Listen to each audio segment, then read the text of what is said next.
Greetings, I'm Bairnt and welcome to Meet Me at the Table. Today we are going to explore strange new worlds. We're boldly going to go where okay, that's something different. We're going to be playing Stars of Akarios. This is something I've been waiting for a long time. I've done unboxing, I've painted up my ships. I'm ready to get into this game. We're going to go through the first scenario and we're going to move a little bit slower so everybody understands exactly how this game is played. Then I'm excited to continue this campaign. We're going to play through a whole bunch of this thing. This game is super cool and I've been waiting for a while to play through it.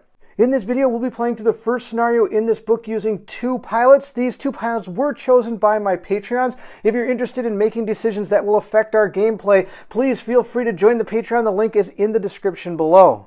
This is going to be an epic adventure game in space. I've been waiting for an amazing space game, and I think we've finally found it. So without further ado, let us start Stars of Akarios. And if you're excited to see if our two pilots can make it through Stars of Akarios, then I need you to meet me at the table.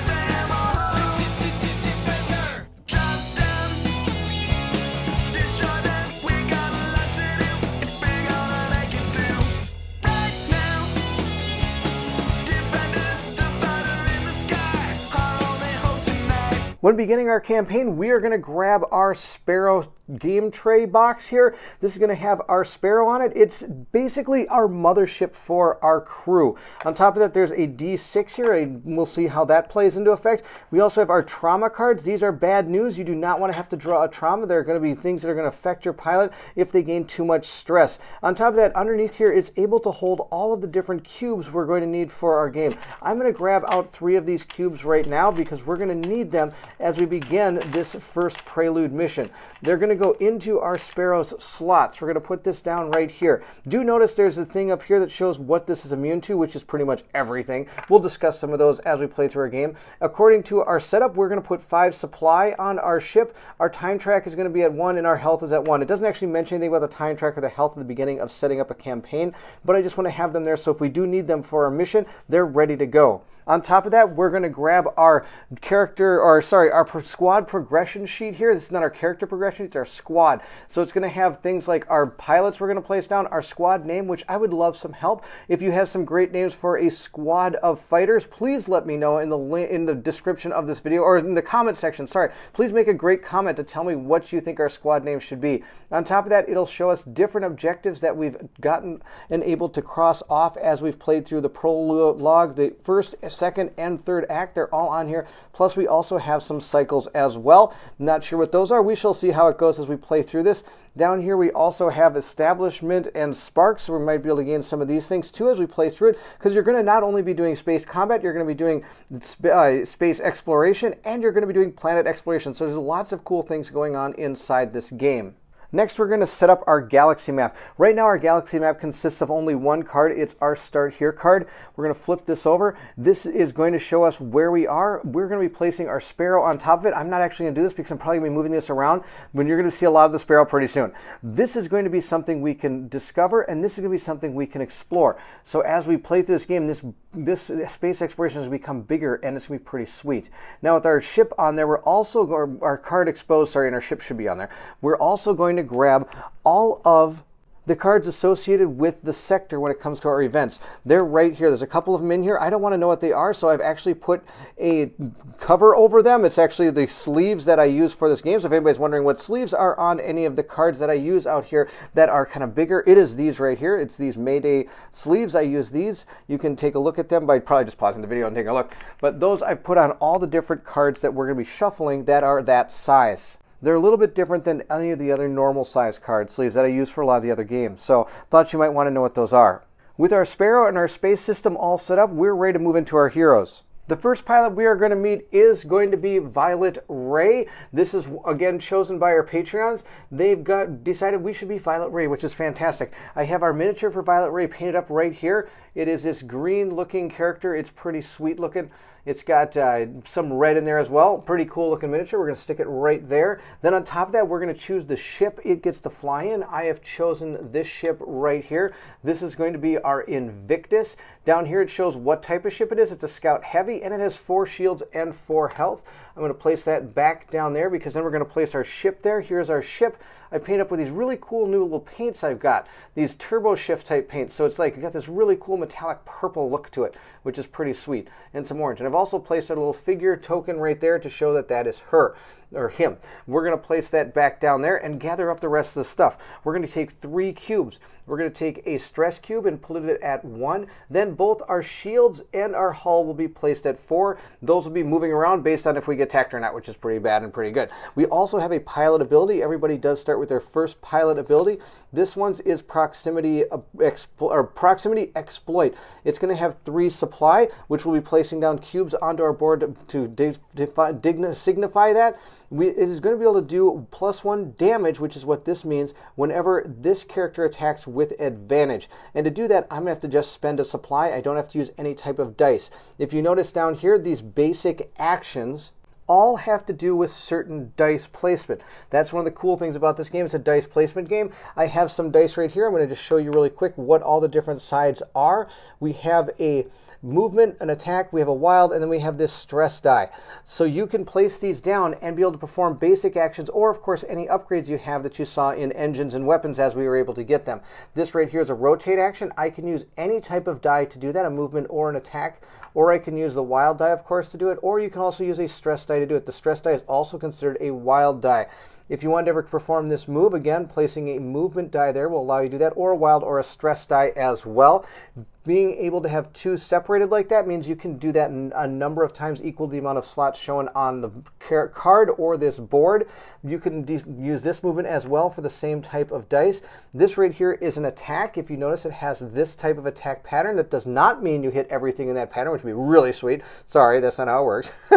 Instead, if you see this number 1 right here, this will show you how many people you can target with this attack. This will show you how much damage. And this will show you the dice that you have to slot in there. Of course, you can use this die, or you can use these dice as well because they are wilds and considered anything. Now, this action down here is the repair action. It takes 3 dice to do this, but you're able to gain back 2 hull, 2 shields, and are able to remove 2 stress. Removing stress is fantastic. I'm not a huge fan of stress. And of course, you can use any die you want placed here. This means it's a wild die, or wild slot, meaning it can have any type of die placed there. So I could place one of these, and one of these if I wanted to be able to do this action. If you ever use the stress die in any of these slots, you do not raise the stress level like you normally do when you use the die for any type of action. Of course, these are just the basic actions. We're going to be gaining some weapons and engine upgrades that are going to be able to do some fantastic things with our ships. Also, bear in mind, any status ailments you take, you're going to be placing little cubes into these to signify which one you have. Now that we've grabbed our ship and our pilot, we're also going to grab our modifier deck. These are going to be exactly the same for every player at the beginning of the game, but as you play through it, this is going to be manipulated based on different things that happen on your character. I will show you right now, Violet Ray has her character sheet right here. I do need a call sign, of course. We need to make sure we name all of our characters. Well, I think we'll have to try to figure out what we're going to name them. We have Violet Ray. What do you think the name should be for her or him? That'd be awesome to hear. This is going to be your ship. You have to name your ship as well. Well, I got lots of things to name. We're going to name everything. And on top of that, you're going to see down here, these are going to be your skill tracks that you can go up. As you gain points into these, you're going to be able to affect that modifier deck, and you're going to be adding or subtracting different cards from it to make your deck unique and attractive to how you're playing your playstyle. As for that way we're going to do it, we're just going to make sure we have all of them that have the same number. We're going to grab all the ones for number 2 for Violet Ray. We'll put it right down there. This one is all set to go. We'll also gather 4 dice. That's going to be how many you roll. If you're playing solo, you're just going to add 1 more die, giving you the ability to do a few extra actions a turn. But every more characters you're playing, you're always going to be just rolling 4 dice. When it came to choosing our ships, I tried to be a little unique. This one is going to be a scout and a heavy. There are many different types of ships that you can be. You can have, for example, our Merkava, which is going to be the other ship our other person is going to use, is command and assault. So I've tried to spread them out a little bit. Each one of these is going to have its own type of abilities. For example, scouts are fast and nimble. Research is the forefront of technology, and they're able to help out teammates and hinder the enemy, more like a status type character, I'm guessing. Assault is ready to equip the most powerful weapons. Heavy is slow and strong, but of course they're able to take a lot of damage, and you don't want to be in close combat with that very often. Command is also the other one. This command one is also very useful for controlling the battlefield and trying to outthink opponents. So each one of these ships has its own advantages and disadvantages, but we've decided to use that one. And of course, like I said, they each have their own starting values here. I kind of like looking at the ships when I'm playing because I think they're kind of cool. Also on this, I want to mention that these are the abilities and modifiers you're going to have when you go down to the planets. For now, we're just in our ship. We're not down on a planet. And to make every ship unique, once you pick everything out, we're now going to decide on what engine upgrades and what weapon upgrades we want. We each get to choose one from the first four. So we have 1 to 4. These are all going to have different patterns, and you're going to be placing down dice to trigger these. We'll put a move die down here. It's going to cost us a supply to use it. And in this one, if we use a wild die, we're able to do a free rotate, and you'll see how that all works during the playthrough. But just know that the way this works is if you decide to take bank, you're going to move your ship in one of these two ways if you place your die there. Another one is barrel roll, almost the same type of thing. You're going to move it out into one of the two areas. We have flank, where you're going to move up 3, 1 over here, and then flip completely around, which is kind of cool. And our last one is burn and flip. I think for this character, because this looks super cool to do, we're going to give Violet Ray this flank ability. So all I have to do is place down either a move die, a wild die, or a stress die in order to perform this action. Now remember, there's only a certain amount we can use, so we're going to put cubes out for all these as we get going. But first, let's also choose our weapon. The weapons we can choose from, again, are our first 4 cards here. We have EMP Blast. Let's go ahead and look at this really quick so we can explain how this all works. First, we have our ship in the middle. If you look at some of the other ones, they're going to have those burst patterns here showing the exact way this is going to attack an enemy, where its firing arc is. And if you notice, this one does not have a firing arc. That means that this does not have to actually have characters in a certain place to fire at them. Instead, as long as they're within the range, which for this one is 3, it can target one ship and do 1 damage. And the effect will be a stun if I wanted to pick this one. If you notice, there's a plus symbol here. So if we decide to put down 2 different attack dice, or for example, a wild or a stress die, into both of these, we're going to upgrade the attack to this one, which would do 1 damage to 2 targets within 3 range. So it's upping the amount of targets we have if we decide to take EMP Blast. We also have Burst Fire. This one again has a plus, which is going to increase its damage if it decides to use 2 dice to do it. This one has an interesting, it's a long shot. It skips 1, but then it hits these 2. But this is it's a hard one to pull off because you have to have you have to put a ship in exactly one of these 3 places. It's going to have Pierce, which will ignore shields. It's going to do 2 or 3 damage depending on how many dice you use to slot. Again, a plus symbol. It still will only affect 1 target though. And then we have the Proton Blast. This one is going to cause jam, which unless a person is immune to it, they're going to have disadvantage for the round that this is fired on them. They're going to, as they attack back, they're going to be at disadvantage, meaning they're drawing 2 of these modifier cards and taking the worst one. Advantage, of course, works just the opposite. You're going to grab 2, and it's going to be the better one. This does 2 damage to 2 targets, but notice this is not a plus symbol. You have to spend an attack and then either a attack, move, or a stress die. So the other one can be a wild symbol, so you can put anything you want there. It doesn't have to be the wild die. Just keep that in mind. The wild die gives you the ability to use it anywhere, but doesn't mean it has to be that die in that spot. It can be any type of die for that slot. I think we're going to give that to Violet Ray. That's going to be awesome. So I've got this giant proton blast that I can maybe potentially scoot on and around and behind some enemies. This is going to be really, really fun. The last thing we have to do is add our supply cubes to our board. And this one takes 3, so we'll put a black cube into 3. This one is also going to take 3. Now that, of course, is how many times you can use it. You can get them resupplied by using an action over here, or potentially a card or the Sparrow itself may potentially be able to give you some more supply. But for now, this is how many we start with. The second character voted on by our Patreons is going to be Enver. Enver's got these stats when we go onto the planet. We're not there right now. We've got his miniature though. He is right here. He's all painted up and ready to go. The cool thing is he's got these little lines on his cheeks, so I kind of tried to put those in there. But this is him. He's all painted up and ready to go on an adventure. He's good to go. We also decided to give him this ship. We've given him the Merkava. It has a lot more health, but less shields. It's a command assault. I think I showed a little bit of it just a little while ago. Now, sadly, I don't have any blue, cool-looking paint, so instead I painted him with like a purplish color. I thought it was kind of cool because these colors all kind of sparkle. They're called these turbo ships, so it's kind of neat. I think those are really cool paints, and I really think they look awesome on spaceships. So that ship is all set to go. I decided to give him burst fire and burn and flip. I've added the supply cubes to it already. We have our dice right here, and we've put down his cubes based on his ship here, and we have the modifier deck all built and ready to go. Of course, the only thing left to do is we do have to give him a call sign. And then once I get all the call signs, we'll add them to our sheet right here under the call signs. That'll be awesome.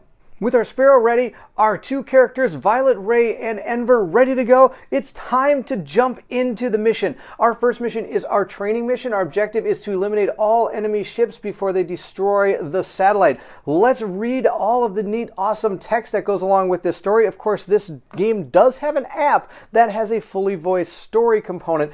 Because I don't know exactly the rules on copyrights, I don't want to play that out as I do this, so we're going to read through this. You get to hear my wonderful voice. Of course, each part of the prelude area has a great thing that has to do with learn to play. So it does say in the first scenario, you learn how to play space combat, read the story below, and then follow the learn to play instructions. The briefing room is full of chatter amongst the various cliques present. It's an uncomfortable mix of experienced pilots and trainees, and a blend of different species of the United Intergalactic Alliance. While you scan the room, you recognize a friendly face. A medallion named Soul. He nods to you with a familiar grin. Welcome to the big time. Don't mess this up or I won't get to see you looking this uncomfortable at the next briefing. There are smiles all around at the gentle Rybing. Someone congratulates him on his promotion to lieutenant when you're cut off. Captain Soma's entrance isn't dramatic or loud, but her presence brings an end to the chatter in the room. "Attention!" snaps Captain Soma in her stern Celestian accent. She has no patience for anything less than complete attention. The younger pilots have only ever seen her on news clips. The iron command in Soma's voice stops them cold. "When your CEO is present, idle chatter ends. Perhaps some of you require more time in training." She looks pointedly at the recruits who failed to notice her arrival, and they sink down in their chairs. Not paying attention here and now will cost you out there, and not just you. It could cost the lives of others in this room. She doesn't have to single anyone out this time.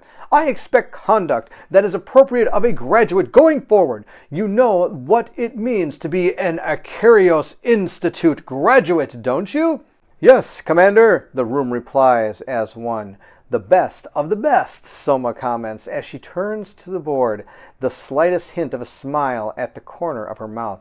Today, we will introduce students to live flight tests. You'll be doing simulations typical for established pilots. Assessment will be done by the senior pilots in the room who will monitor from Medelia. As with all of your tests, you'll be reviewed on technical knowledge, problem-solving abilities, and strategic acumen. Soma continues, her tone now a touch softer. You will have to work together without the assistance of a superior officer. I will be in orbit with a small crew aboard the Sparrow. We'll be there to pick you up in case of an emergency. There's a collective intake of breath from around the room. To be monitored by an officer is one thing, but to be assessed by Captain Soma herself is something else entirely. If there is no further questions, you will all have your flight times. First group, proceed to the loading hangar and get ready for takeoff. Your flight group is headed toward a crewed station that is to be destination A for training when a hostile unit show themselves on the radar. A rattled voice is heard over the radio. Is this part of the simulation or are these real enemy ships? The Ronin are known to refit any ship that they can get their hands on. However, these are the models that the richest guilds have made for themselves, the richest and most cutthroat. Immediately, Sol reaches out. Pilots, this is not a test. This is the real thing. It looks as though someone has hired Ronin mercenaries to attack one of our satellites. We don't have time to scramble fighters, so it's up to you. Captain Soma continues in her steady tone. Don't worry, we're not alone. Rendezvous with the Sparrow at the coordinates. Stay close so that we can support you. Let's play safe, cadets. So at this point, there's a few more things about learning to play. I've already learned how to play. We're going to have to eliminate all enemy ships before they destroy the satellites. There are some special rules that go along with most scenarios, and our special rules are found right here. It says enemies are at disadvantage when they attack a pilot within 4 range of the Sparrow. This is one I have to try to remember. It's really easy to forget. The Sparrow does not act and cannot be targeted, and the satellite has 10 health equal to the number of pilots. So we're going to be having 20 for our satellite. Enemies can target the satellites, and we'll see how this all works. It's time for a space battle. Oh, I hope our pilots are up for this. Going to the next page, we're going to see our mission setup, where we're going to show all the different terrain we're going to be placing down. So we're going to have some asteroids, which of course it does show down here. There's also a key to show that we're going to need asteroids, the Sparrow, Ronin scouts, Ronin frigates, and then scenario markers. So our scenario marker right here is A. That is that satellite they're talking about. And you're going to see that there are different numbered ships in here. That has to do with the amount of players you're playing with. We are playing with 2, so we'll be using just these 4 ships. They're going to be placed out on the map, and facing does matter in this game. So you're seeing the white area here. That is the direction these ships will be facing. So we're going to place all those out there, get our Sparrow ready to go, and surround it with our ships. Before we do show the board, there is one more thing I want to show you, and that's the enemy setup over here. The enemies we're going to be fighting are these Ronin scouts. They come in different cards with different numbers up here. They do have a backside, which is going to be an elite version of it, but we're going to only be playing against these because that is what the mission tells us to. I have painted them up. They have, again, this cool, neat little, like, shiny paint that I was able to pick up. It looks really cool. So we have those kind, and then we have these. I also painted these up a little bit different. They've kind of got these star sparkles inside of them, which is really kind of cool. I really dig the paint job of these new paints that I got. I'm really excited for those. If in case you missed it, we did paint these on our live painting sessions. We do live painting sessions about every Tuesday, if I can, where we're able to paint up some of the miniatures we use in the games coming up. So you kind of get almost a sneak peek sometimes at what we might be facing or what games will be coming out in the future. We have our 4 ships. Once you get your ships ready to go, you're going to place out their hull and shields based on the card. Our Ronin scouts are going to have 6 hull and 2 attack and 0 shield. And if you do look at the elite side, it's 8 hull and 3 attack, and they are immune to this condition, with opposed to no conditions that the Ronin scouts on the normal side have. So we can shoot them with anything we want. It's pretty good.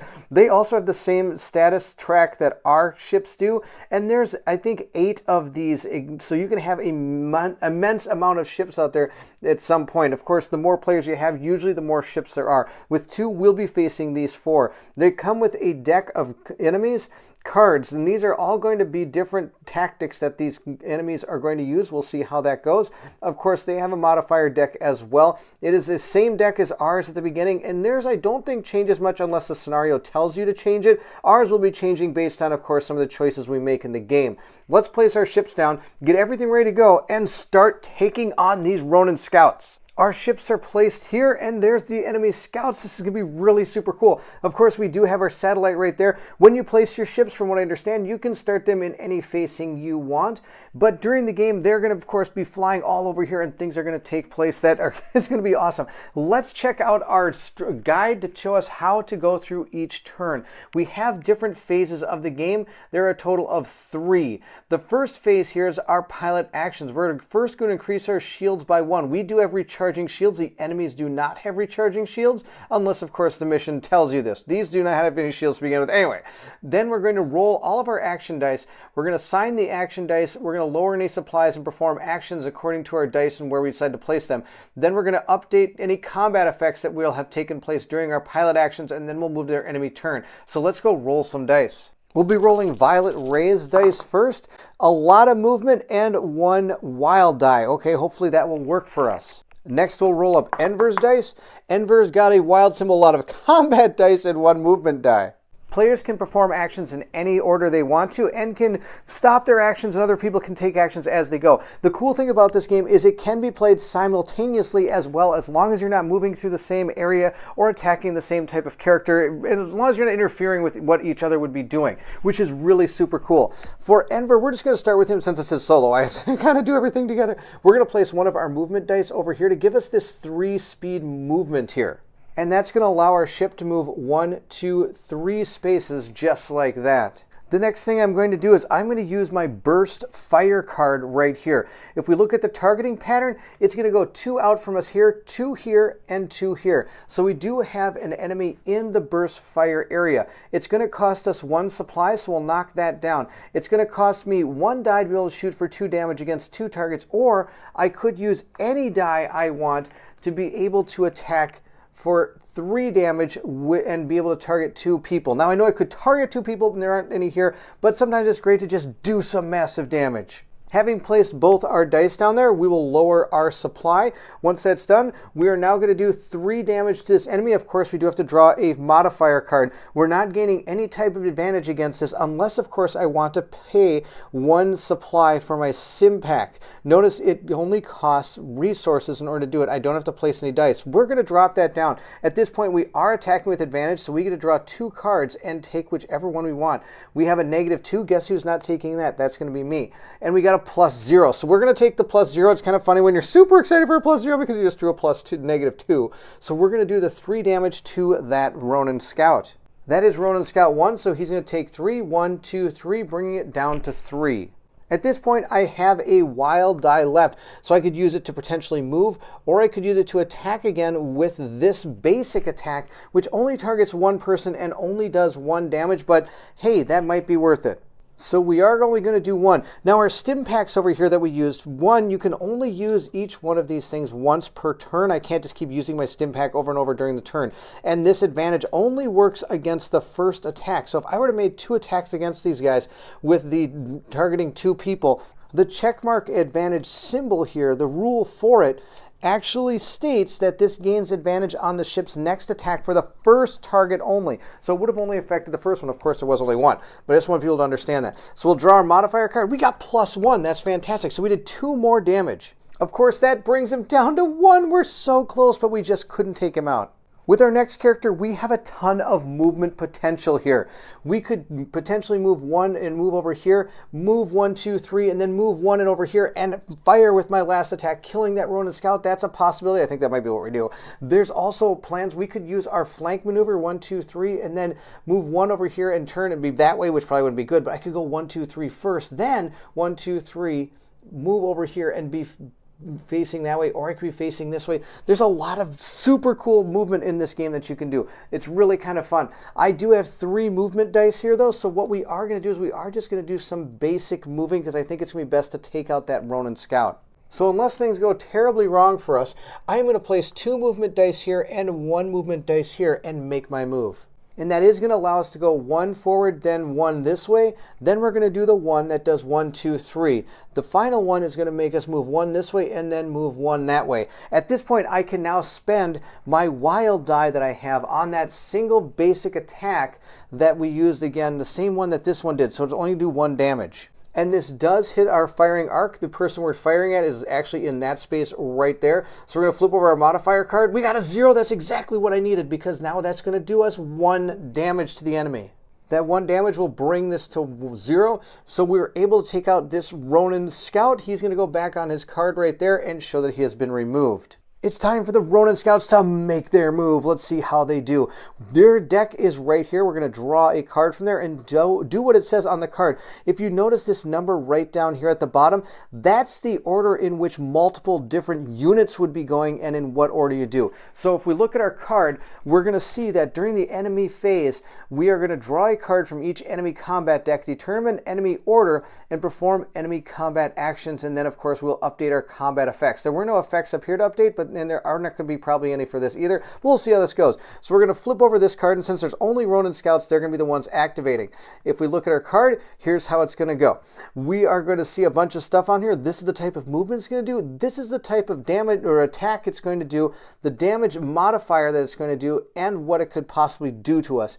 This is going to be its AI system that it's going to do, so let's see how this all performs.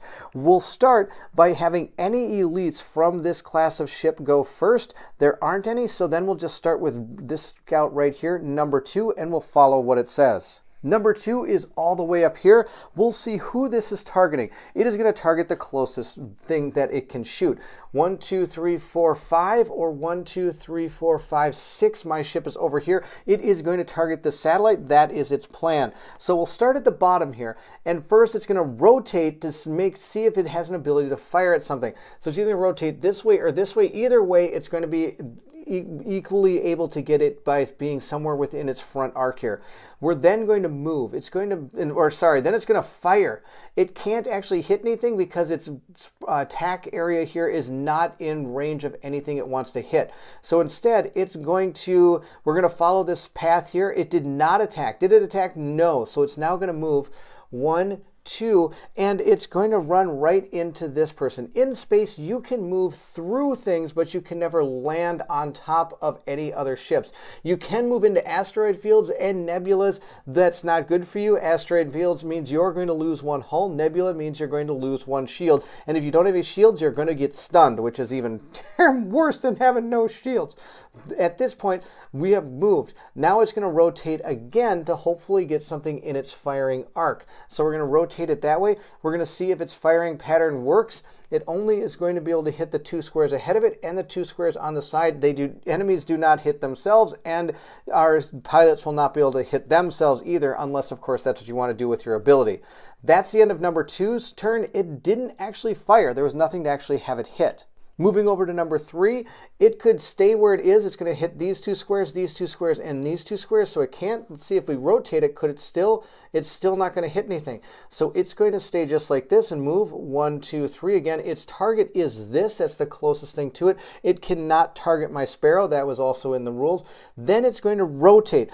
And I should mention that when you do a rotate action like it's showing on this card, or even ourselves, you're only able to rotate a maximum of 120 degrees, which is 2 of these, what do you call them, hexagons here. So it's going to rotate 1, 2, and now that is definitely in its firing arc. So it is going to attack this satellite, and it's going to do 0 damage. Wait, 0 damage? That's right, it's going to do 0 damage, but that's okay. That's just a modifier. Remember, these are going to actually do 2 damage, and then of course we have to draw a modifier card to see if it does any extra. It did not. It only did 2 damage. Lucky for me, I have an absurd amount of dice, so I'm just going to use a 20-sider and put it on 18. The only one left to go is number 4. It's going to start by performing its rotate action. So it's going to rotate 1, and it could move another one, but that's going to be just fine from where it is, because at this point, can it fire? Yes, it can. It can fire at this. We'll draw another modifier card and see what we have. We have gotten a +1, so it did 3 damage to this. So it's going to go down to 15 health. We'll put that right there. And that's the end of the enemy's turn. We have performed all of our combat actions for each one of the ships that are out there. We're now at the end of the round, so we are going to do any of end of round effects or special rules. There are none. Players will collect their assigned action dice. We'll increase the round marker. In this scenario, there really isn't any rounds we have to worry about, and we're going to repeat all phases until the scenario is a success or failure. The success is if we're able to destroy all 3 of those ships. The failure is if this thing blows up. So I think we need to get our ships turned around and get back into this fight, because we took out a ship real good, but they are really pouring it on top of this thing. All right, that's it. We'll move into our next round. This is super quick and super fast. I love how fast these turns go. The first thing we're going to do is we're going to raise up our shields. Of course, you can't go above your max, so none of our characters are going to gain any shields. We've got our dice, so we're going to roll those up. We'll roll Enver's first. Enver got 2 attacks and 2 moves. That should be pretty good. Next, we're going to roll up Violet Ray's. Let's see what this character gets. This character gets a wild and 3 moves. Wow, moving all over the place again.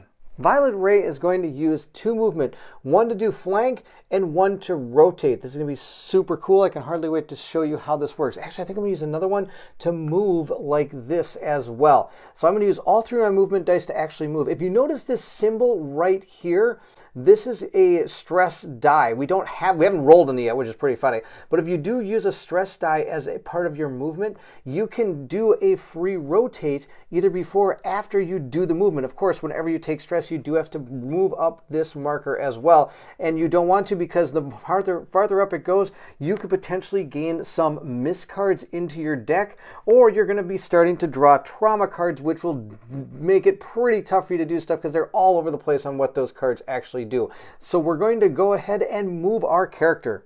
This is going to be super neat. This is one of the coolest things about this, is being able to fly around this board. We're going to rotate 120 degrees, so 1, 2. Then we're going to do our action to move this way. Then we're going to do our super cool flank move. This is probably my favorite move in the entire game, which is going to allow us to move 1, 2, 3.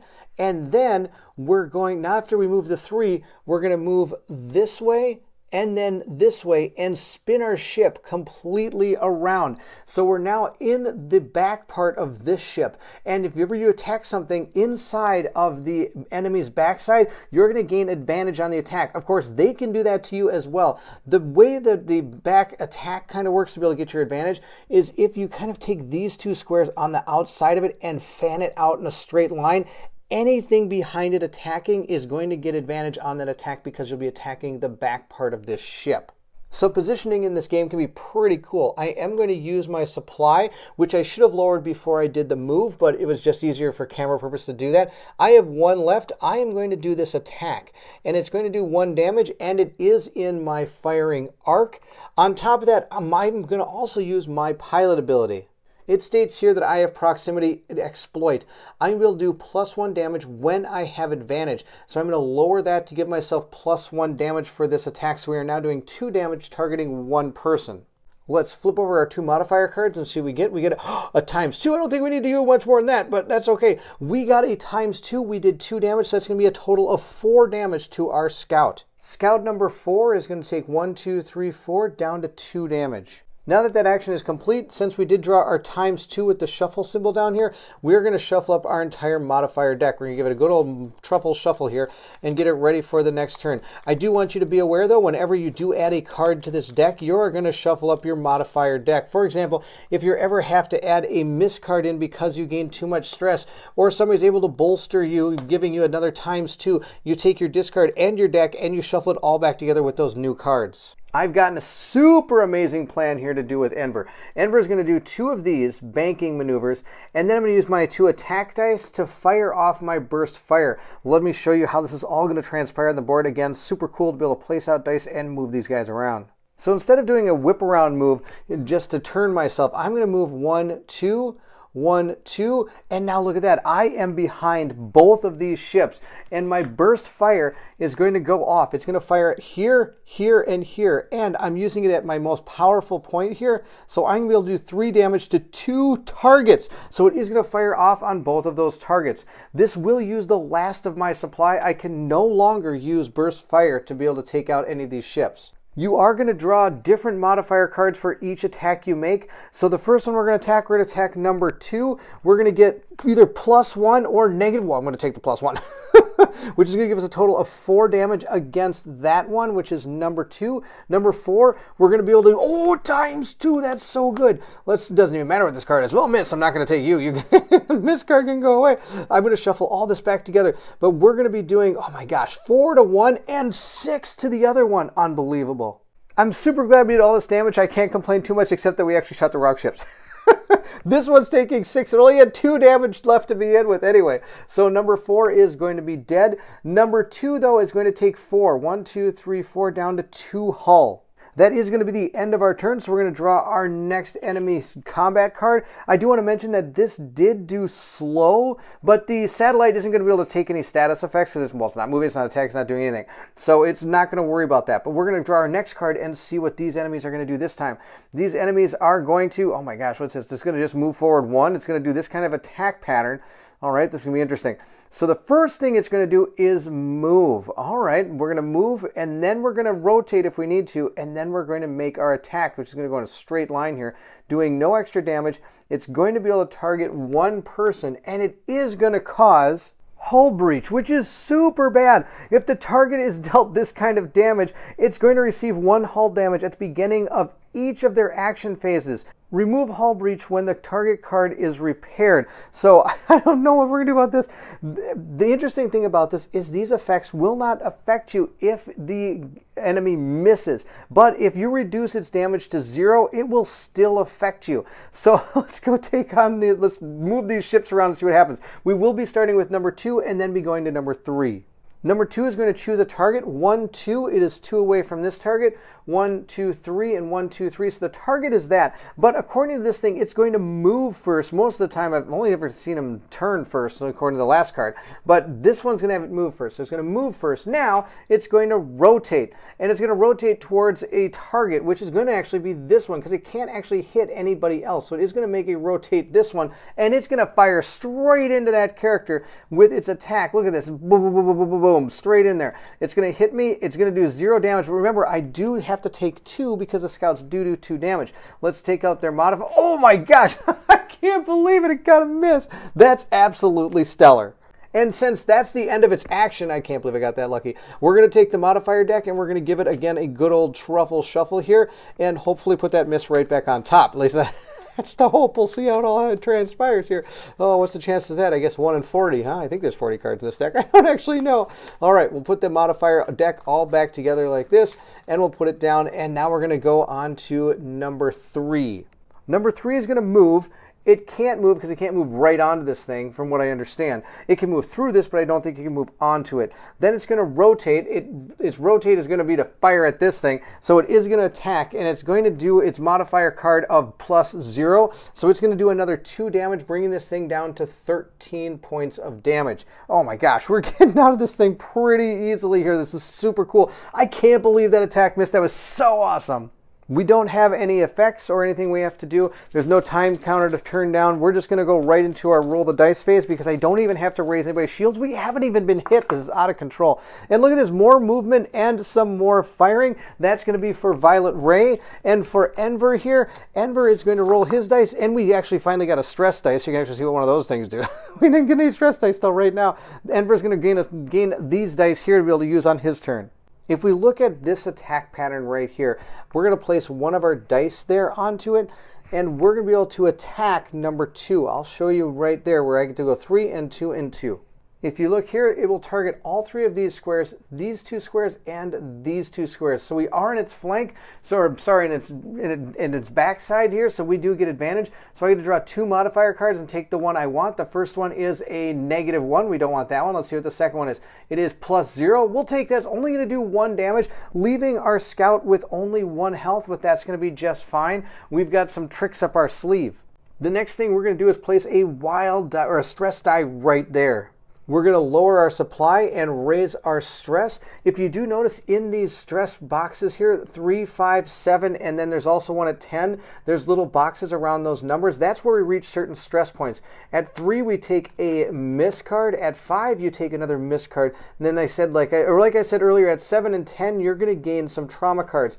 And if you're at 10 and you gain more stress, you actually come back down and start the track again. On top of that, when you get to 10, from how I understand it, you're actually going to mark off a trauma inside of your character's sheet. So you'd be filling in one of these, and every time you draw a trauma card, you're going to draw 1 plus the amount of these that are filled in. So you never really want these ever in your life. Now, because I placed a stress die here, I'm going to be able to do this, and I can either choose a free rotate action before or after I make that, or not at all. It's up to me. We're going to do it afterwards. So we're going to move 1, 2, 3, 4 and spin around. And now I'm going to do my free rotate, 1 like this, and now I'm in the back of that one as well.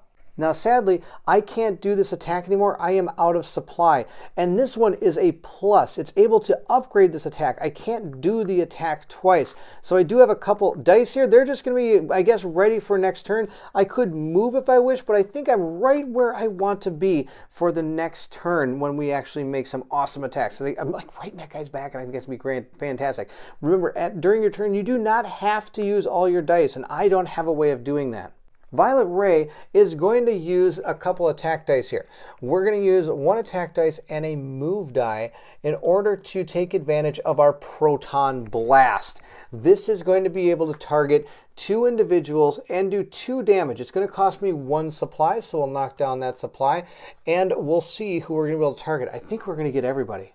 If we look at the card, it hits a ridiculously amount of spaces here. It's going to hit 1, 2, 3, 4 forward, 3 on each side, and then again, we're going to go 2 on each side of that. So I've definitely got both of these targets in my attack or my firing arc here. So let's draw some modifier cards and see how we do. We'll fire at number 2 first, our first modifier card. Well, you only get 1 modifier card against that because I am not an advantage against that. I'm running straight at it.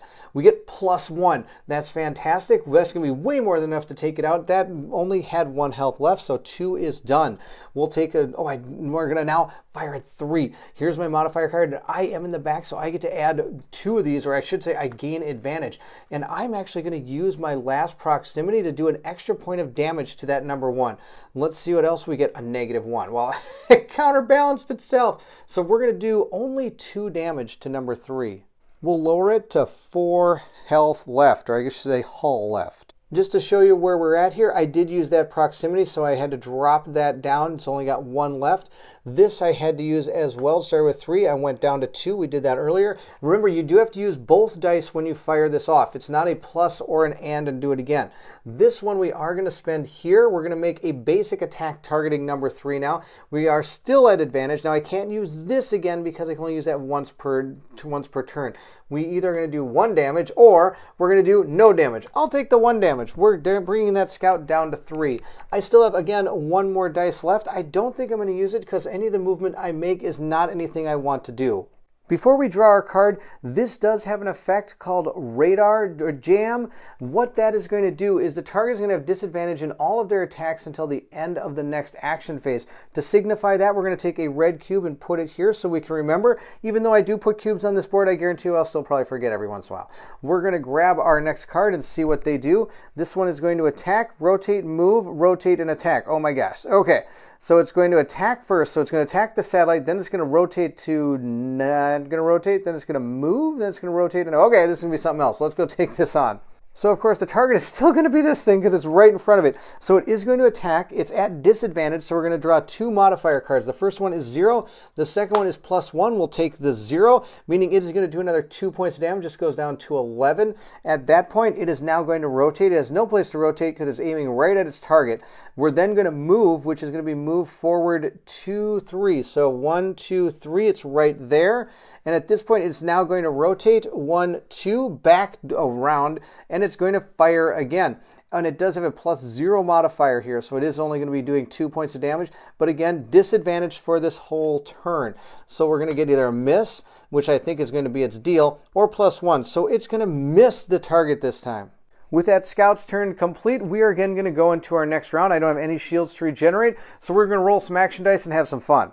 Enver is going to roll his, oh, look at that, 2 stress dice, which are wild, so that's not too bad, and also some other fun dice as well.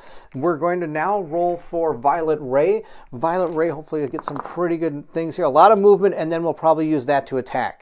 We are going to start with Violet Ray because I don't think there's going to be much Enver can do this turn, but maybe we can make him do something. We'll see how it goes.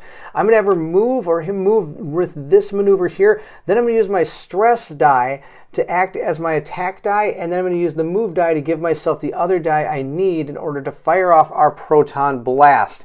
So we'll do this move first, then I'm going to reduce this and gain a stress to do that, and we'll make our attack. We'll bank in just like that, and our Proton Blast can totally hit this guy without any problem. It can shoot almost up to this thing, which is ridiculous. We'll draw only 1 card because I don't have advantage this time. I do get a +1, so that's going to do a total of 3 damage, which is so... Oh, that might be enough. Let's check it out. Yes, number 3 only has 1, 2, 3 health left. Number 3 is now off the board. We were able to take that ship out as well. We have completed the mission. We destroyed all of the scouts. Success! It takes a few seconds to sink in once the last Ronin ship is gone. Such is the adrenaline coursing through you. Your anxiety swings to jubilation. As a result, you don't immediately notice the call over the radio. Cadets, to Sparrow, post haste, we have a problem. Cadets, acknowledge. We're able to gain some rewards here after completing this. We're going to get 5 credits, which we'll write down on our character sheet. We also get to choose and equip 1 tech upgrade from cards 1 through 6. And at that point, then we'll go to the conclusion. Moving to the end of the space combat scenario, we'll reset our player board's stress track to 0. So both of our characters will go back to 0. We'll then flip all weapon and engine upgrades on the player board face up. Ours are face up, but I do want you to be aware that if you're to take damage, at any point you can negate all that damage by flipping over an engine upgrade or a weapon upgrade, and it's no longer usable for that scenario, but you do get it back at the beginning for the next scenarios, unless, of course, there's something in the rules that has changed how that works, like a scenario objective or a scenario situation of some kind. Then we're going to remove all stress, miss, bolster 2 modifier cards from the player and enemy modifier decks. There aren't any in our deck, but if we were to get some from stress, for example, we'd remove those. And after that, we're going to read the success and failure section. I know we already read the success, but that's okay. I just want to make sure that you understood how the end of this thing works. So we're going to grab our modifier deck, put it together, leave it all just like that. Our character's ready to go, except for one thing. We have to choose a new tech upgrade. Oh, this is super cool. We get to add 2 techs, a ship ability eventually. We can have up to 2 engines and 2 weapons. And of course, that may even change more based on how the game unfolds. I have no idea how. There's 3 acts of this thing. This is absolutely an immense game. Here are the different tech upgrades that we have the ability to gain. I will show you how each of these works. First we have, I'll just show you this one. This is the target lock. It does have the target lock symbol there. 1 target within 3 range is going to be target locked. It's going to only cost us a supply to use. It starts with 2. Over here though, it shows that it's going to cost us 10 to have this. Of course, we're getting 1 for free, but if ever we wanted to buy this at any time, it would cost us 10 credits. This is only going to be able to be used by a heavy or a command ship. It doesn't have to be a heavy command ship. It just has to have one of the 2 different tags. Now, of course, we have, I think, all the different tags from all our ships. So the Minerva could use any of the command ones, and our other ship, the Invictus, can use any of the stealth or heavy ones. So, for example, it could have a chance at cloak or jam. It could also use, I guess that's all it could use. And this, oh no, it could use heavy too, so it could use these 2 as well. And this one can use assault, which is this one, or command, which is this one and this one. So let's quickly go through all these, and then maybe you can help me decide. Jam right here is going to give the person this jam ability, or was it radar jam, which means they're going to have disadvantage, and it can target 2 within 3 range, and again, it only costs a supply to use. The cloak, on the other hand, is going to cost us 2 dice. This is going to give us the cloaking ability. That'll put our character into stealth, and they'll remain in stealth until the end of the next phase and gain, when fighting for the first attack while in stealth, it gains advantage for all targets of that attack, which is really good. Stealth is removed after attacking, and stealth ships cannot be targeted while in stealth and only be damaged by an attack with infinity targets. The ship will remain in stealth even after being hit. Now, I could see cloak being super cool, especially with more players. So you could have that one ship flying around and cloaked. But with only 2 players, I don't know if that's going to be that great. We do have repair. We could get this one. We're going to be able to use 1 die to be able to repair 2 hull on somebody within 2 range for 2 targets, within 3 range. So that'd be both of us. And if we use a stress die, we get to gain an extra one. So we're able to do 3 of them. We have the charge ability here. We're able to gain back 2 shields, very similar to the repair effect here, using the die to gain back some shields. The ion will slow a target within 3 range, and our lock, like I said, will target lock somebody, giving us advantage on the attacks. And interestingly enough, target lock not only gives you advantage, but when a ship attacks an enemy with target lock, they have advantage regardless of which direction they attack from. We'll remove it at the end of the target's next action phase. So the way I read that is if the first person goes and gives this thing target lock, any person that attacks that thing during that whole turn is able to gain that advantage when attacking this. So those are the different tech upgrades we could choose to have on our ships. Of course, this one can only be gained by the Minerva if we wanted to gain target lock, because this one is not a command, it's only a scout and heavy. And there are 5 ships total that you can start with, each having different tags. These are the 4 main tags, but there are all the different ships also have tags, but it could be like a command heavy, assault heavy, or a command stealth. So they do spread out these across the ships pretty well. And every ship does have its own hull and shield ability too. So it makes every ship completely unique. To find out what tech upgrades we decided, you're going to have to check out my next video because I'm going to have our Patreons vote on what they think we should take for each of our ships. I think that'll be really cool. For our conclusion, it says, your ship turns back to join the Sparrow, and in the distance, flashes of light catch your eye near Medelia. One after another, an armada of huge Rathian capital ships enters orbit near the planet. Then, more distant flashes. Weapons fire? The Sparrow promptly issues its commands. Cadets, get back here now. Medelia is under attack, and it's not going well. We're leading the retreat. Surely there's time to fight back. Now we have to make a choice. Here are the 2 choices. One, we can regroup at the Sparrow and we'll be going on to scenario 2. Or we can ignore the Sparrow and go to Medelia, where we're going to gain the flag home base, which we're going to mark down on our sheet. And we'll go to scenario number 3. I don't know about you, but I kind of like flags. Let's go to the home base and see how this all transpires. But we're going to wait for the next video. That's right, we will be continuing this playthrough, and if you're interested in seeing it, don't forget to like, subscribe, and hit that bell so we'll soon know when more videos for Stars of Akarios come out. Though, if you're watching this on the One Stop Co-op Shop, their missions are ending here. I just wanted to show you a glimpse as to how this game works. If you're interested in seeing more Stars of Akarios, go over to my channel, Meet Me at the Table. The link is in the description of this video. I will be doing the rest of the playthrough over there. I also need people's help. We need some call sign names for Enver and Violet Light, and we also need a squad name as well. And if you're interested in influencing the game, tech upgrades are going to be voted on by our Patreon members. Any support is fantastic. I really appreciate it. You're going to see the support from our Patreons right here. Again, thank you for your continued support. And if you're interested in joining the Patreon, I will put a link to that in the description of this video, so feel free to go check it out. Again, thank you so much for watching, and if you're excited to see Enver and Violet Ray continue to fly throughout the stars of Akarios, then I need you to meet me at the table.